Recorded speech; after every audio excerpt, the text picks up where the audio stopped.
नमस्कार। Conscious astral intimacy पर एक वीडियो बना दीजिए, ऐसा रिक्वेस्ट किया है मिस अर्शु ने। मिस अर्शु का ये सवाल है कि किस तरह से रहता है। देखिए, बहुत से लोग इस बात पे हंस भी सकते हैं कि नहीं, ये ऐसा कुछ नहीं होता है, लेकिन नहीं, ये इम्पॉसिबल नहीं है। Out of the body intimacy achievable है।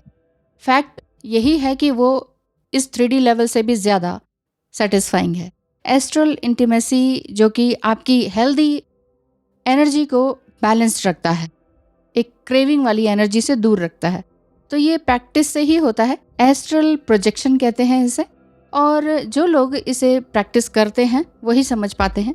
Astral projection is the ability to have your soul consciously leave your body. आपकी जो सोल है वो खुद जानती है कि हाँ, मैं अपनी बॉडी छोड़ रही हूँ या छोड़ रहा हूँ। तो इस तरह से आप अपने एस्ट्रल इंटीमेसी अपने ट्विन फ्लेम के साथ डेली प्रैक्टिस एंड कंसिस्टेंसी के साथ, ओपन माइंडफुलनेस के साथ कर सकते हैं। ये जस्ट उसी तरीके से है जिस तरह से स्विमिंग करना या राइडिंग बाइसाइकिल, इस तरह की चीज़ें सीखने में टाइम लगता है ना, तो बस यही चीज़ है कि इसकी प्रैक्टिस, एस्ट्रल प्रोजेक्शन की प्रैक्टिस करने से ही आपको वो चीज़ अचीवेबल होगी। एस्ट्रल बॉडी जो है ये हमारी फिजिकल बॉडी से दूर होती है, जैसे कि आप जानते ही हैं। तो कॉन्शियसली आप इस चीज़ को आप छोड़ सकते हैं, अपनी बॉडी से दूर जाते हैं। वैसे भी एस्ट्रल प्रोजेक्शन तो आपका डेली होता ही है, कॉन्शियसली नहीं, अनकॉन्शियसली होता है। बताइए कैसे? वो ऐसे, जब आप सो रहे होते हैं तो आपकी बॉडी कहीं ना कहीं ट्रैवल तो करती है, तो ड्रीम्स आते हैं, तो वो इसी तरह से तो आते हैं कि आप उस समय में आपको पता नहीं रहता, आभास नहीं होता कि मैं एक बॉडी हूँ। तो ये एक आपका अनदर डायमेंशन में हर रात को आप पहुंच जाते हैं। पहुंचते हैं कि नहीं? तो यही तो चीज़ है। एस्ट्रोलॉजिकल प्रेडिक्शन करवाने के लिए आपका बहुत बहुत धन्यवाद है, और इसी वजह से लेट हो जाती हूँ वीडियो बनाने में। यदि आप भी एस्ट्रोलॉजिकल प्रेडिक्शन करवाना चाहते हैं, अपने जीवन के बारे में कुछ बेहतरीन, कुछ अच्छा, कुछ नया जानना चाहते हैं, तो स्क्रीन पे दिखाए नंबर पर मैसेज करें। आपके मन में जो भी सवाल हैं आप वो पूछिए। एस्ट्रोलॉजी से रीडिंग विद इन 96 आवर्स पाइए। तो चलिए अब आप बात करते हैं कि जो आपकी बॉडी है वो बिना किसी इश्यू के अपनी सोल को छोड़ सकती, आपकी जो सोल है वो बॉडी को छोड़ सकती है।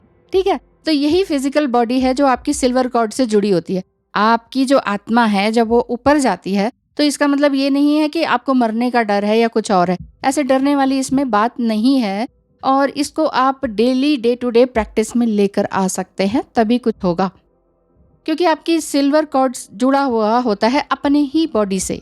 आपकी जो एस्ट्रल बॉडी है वो फिजिकल बॉडी से जुड़ी हुई होती है। जैसे कि हम कहते हैं ना, सिल्वर कॉर्ड कनेक्शन आपका अपने ट्विन फ्लेम से होता है। तो आप ट्विन फ्लेम के साथ इंटीमेसी एस्ट्रल प्रोजेक्शन में कर सकते हैं।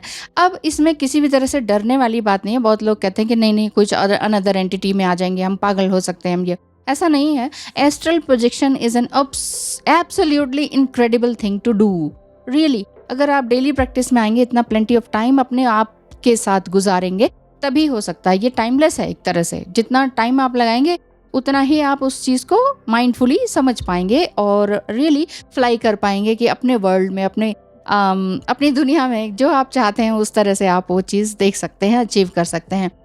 आप डिफरेंट पैराडाइम को भी महसूस कर पाएंगे कि आप रियल में हैं क्या। असल में धीरे धीरे आप अपने बारे में समझ पाएंगे इससे, और बहुत सी बातें अपनी आत्मा के बारे में, अपनी आत्मा में पड़े वुंड्स के बारे में भी पहचान पाएंगे। फिजिकल इंटीमेसी जो 3D डायमेंशन में होती है वो उससे बिल्कुल ही अलग होती है। इससे तो बिल्कुल ही वरिड मत होएं कि हम कहीं इससे प्रेग्नेंट तो नहीं हो जाएंगे।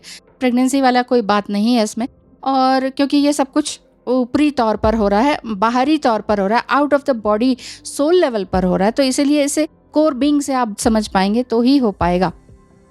ये आपकी सोल एंड सोल की डिग्री ऑफ पावरनेस जो भी आपके अंदर है, जो पजेशनेस है आपके अंदर, पजेसिवनेस है, उस चीज़ को आप समझ पाएंगे और स्ट्रेस से दूर हो पाएंगे।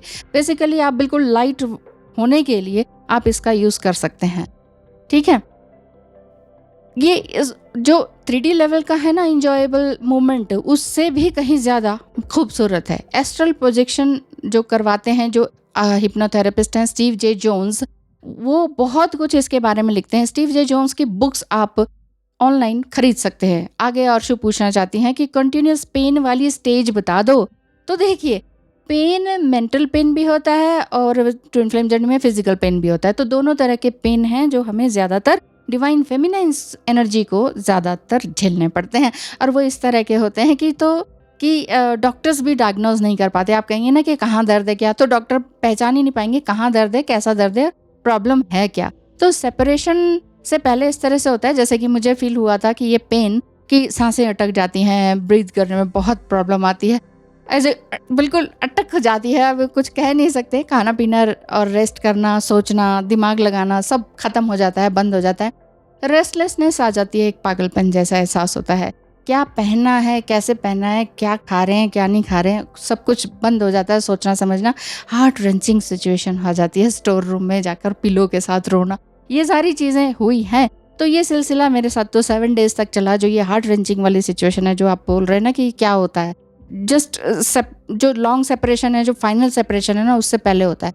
बट होता कुछ ऐसा है कि एक्सप्लेन करने के लिए शब्द कम पड़ जाते हैं।